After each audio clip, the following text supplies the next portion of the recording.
नंदीश्वर के जन्म, वर प्राप्ति, अभिषेक और विवाह का वर्णन।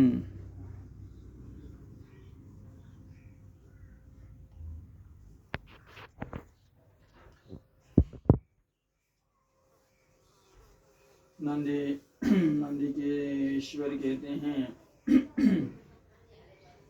मुने वन में जाकर मैंने एकांत स्थान में अपना आसन लगाया और उत्तम बुद्धि का आश्रय ले मैं उग्र तप में पवित्र हुआ, जो बड़े बड़े मुनियों के लिए भी दुष्कर था। उस समय में नंदी के पावन उत्तम तप पर स्थिर रूप से ध्यान लगाकर बैठ गया और एकाग्र तथा समाहित मन से अपने हृदय कमल के मध्य भाग में 3 नेत्र, 10 भुजा तथा 5 मुख वाले शांति स्वरूप देवादिदेव महाशिव का ध्यान करके रुद्र मंत्र का जप करने लगा।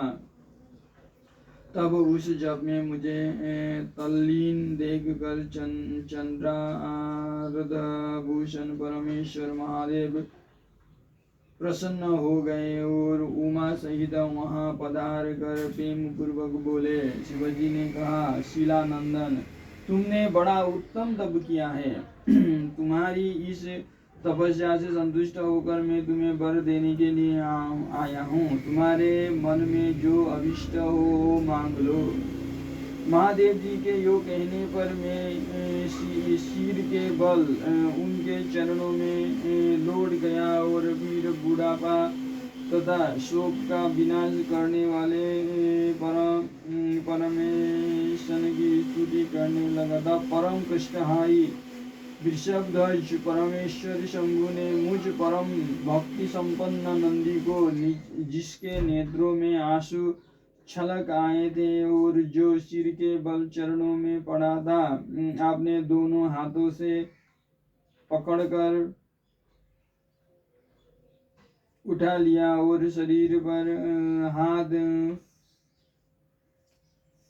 फेरने लगे। फिर वे जगदीश्वर गणाध्यक्षों तथा हिमाचल कुमारी पार्वती देवी की ओर दृष्टिपात करके मुझे कृपा दृष्टि से देखते हुए यूं कहने लगे, वत्स नंदी,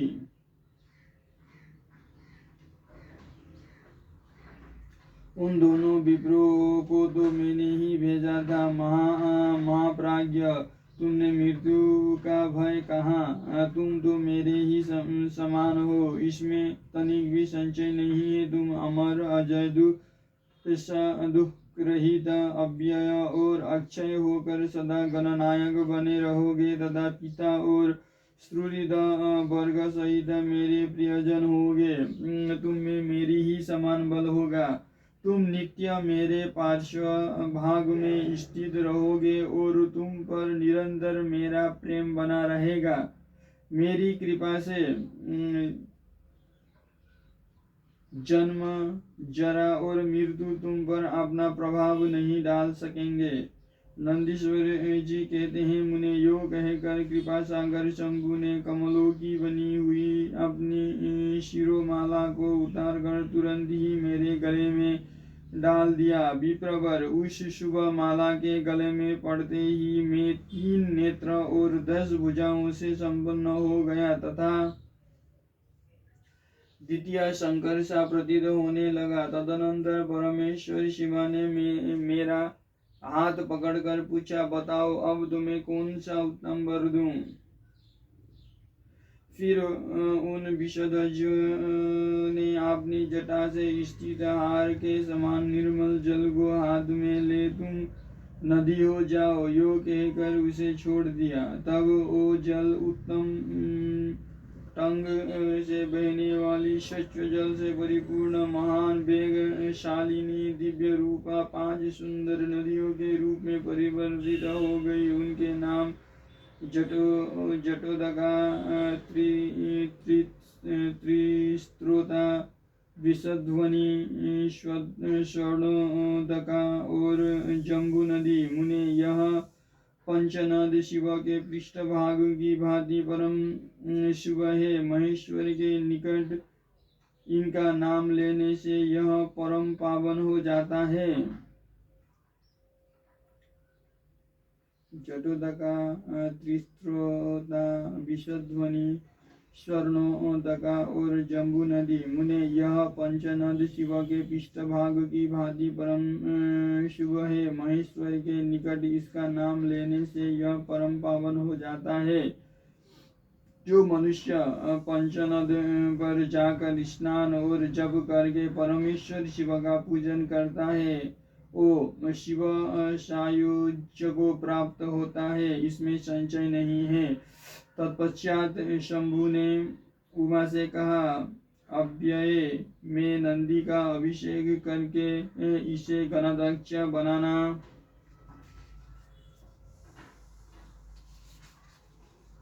चाहता हूँ, इस विषय में तुम्हारी क्या राय है। तब उमा बोली, देवेश आप नंदी को गणदक्ष पद प्रदान कर सकते हैं, क्योंकि परमेश्वर यह शिलानंदन मेरे लिए पुत्र सरीखा है, इसीलिए नाथ यह मुझे बहुत ही प्यारा है। तदनंतर भक्त वत्सल भगवान शंकर ने अपने अतुल बलशाली गणों को बुलाकर उनसे कहा, शिवजी बोले, गणनायको तुम सब लोग मेरे एक आज्ञा का पालन करो। यह मेरा प्रिय पुत्र नंदीश्वर सभी गणनायों का अध्यक्ष और गणों का नेता है, इसलिए तुम सब लोग मिलकर इसका मेरे गणों के अधिपति पद प्रेम पूर्वक अभिषेक करो।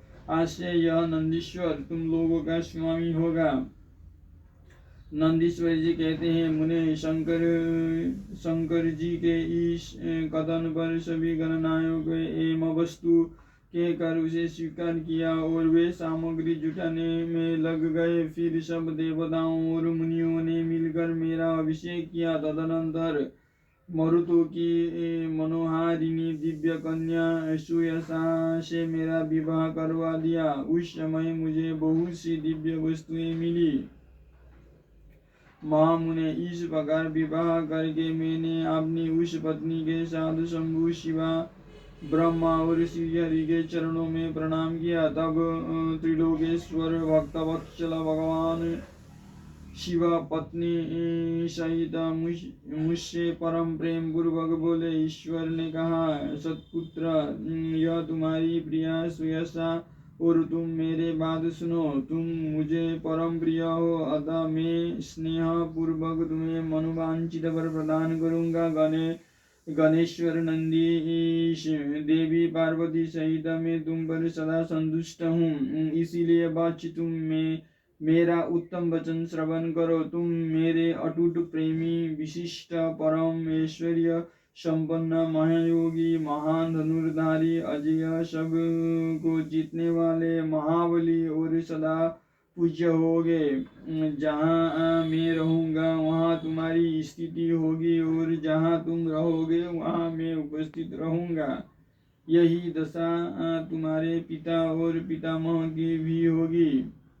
पुत्र तुम्हारे ये महाबली पिता परम ऐश्वर्यशाली मेरे भक्त और गणदक्ष होंगे। बच्च ये ही नियम तुम्हारे पिता मह पर भी लागू होंगे। अंत में तुम सब लोग मुझसे वरदान प्राप्त करके मेरा सानिध्य प्राप्त करोगे। नंदीश्वर जी कहते हैं, मुने तत्पश्चात भागा उमा देवी वर देने के लिए उत्सुक हो मुझे नंदी से बोली, बेटा तू मुझसे भी वर मांग ले, मैं तेरी सारी अभिष्ट कामनाओं को पूर्ण कर दूंगी। तब देवी के उस वचन को सुनकर मैंने हाथ जोड़कर कहा, देवी आप के चरणों में मेरा सदा उत्तम भक्ति बनी रहे। मेरी याचना सुनकर देवी ने कहा, एम वस्तु ऐसा ही होगा। फिर शिवानंदी की प्रियतमा पत्नी श्वेता से बोली। देवी ने कहा, बच्चे तुम भी अपना अभिष्ट वर ग्रहण करो।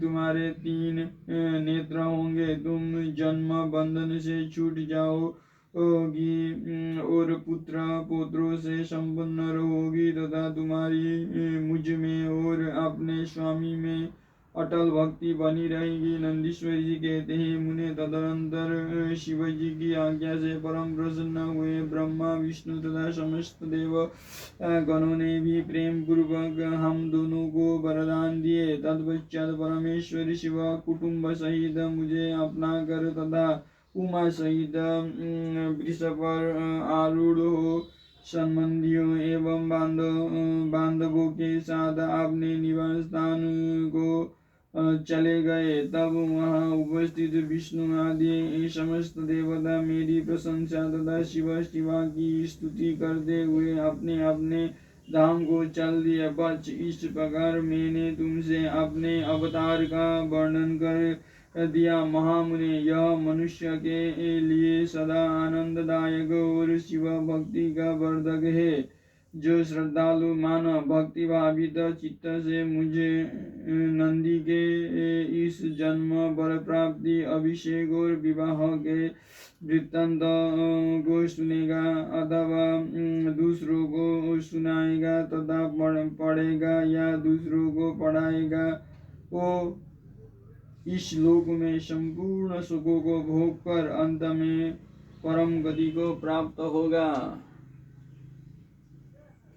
जो श्रद्धालु मानव भक्ति भावित चित्त से मुझ नंदी के इस जन्म वर प्राप्ति अभिषेक और विवाह के वृत्तांत को सुनेगा अथवा दूसरों को सुनाएगा तथा पढ़ेगा या दूसरों को पढ़ाएगा, वो इस लोक में संपूर्ण सुखों को भोग कर अंत में परम गति को प्राप्त होगा।